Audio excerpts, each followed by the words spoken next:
Mengapa bangsa Eropa yang menjajah? Kenapa bukan bangsa lain yang menjajah Eropa? Mengapa bangsa Eropa yang menjajah orang Indian? Kenapa bukan sebaliknya?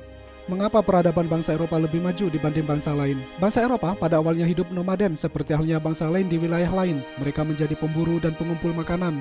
Bangsa Eropa mengalami percepatan dalam peradabannya ketika ditemukannya senjata, baja, dan kemampuan literasi. Mereka telah hidup dalam tata pemerintahan dan sosial yang terbentuk secara baik, termasuk kemampuannya dalam literasi, militer, dan teknologi. Di antaranya kemampuannya membuat kapal dan senjata yang terbuat dari baja atau mesiu.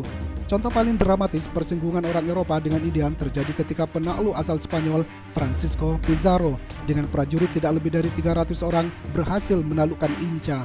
Negeri Inca pada saat itu di bawah sang Kaisar Atahualpa yang menganggap dirinya putra matahari dan penguasa tunggal di Peru yang memiliki pasukan sekitar 80.000. Pasukan Pizarro berhasil mengalahkan pasukan Atahualpa yang jumlahnya banyak karena ditunjang teknologi persenjataan yang terbuat dari baja, kavaleri berkuda, dan kemampuan membaca peta.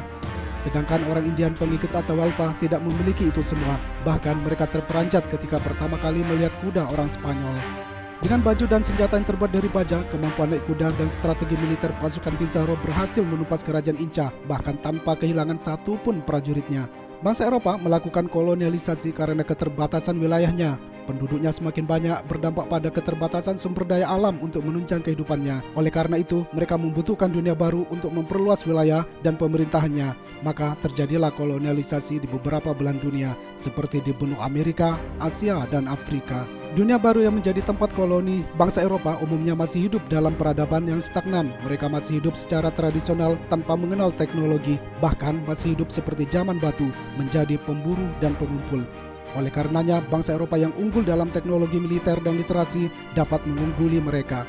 Jared Diamond, profesor geografi di UCLA, menyatakan bahwa keunggulan bangsa-bangsa Eropa pada saat kolonialisasi terletak pada senjata, kuman, dan baja, serta kemampuan mereka dalam literasi, menulis, dan membaca yang memudahkan mengatur strategi dan mengirim pesan kepada anggotanya.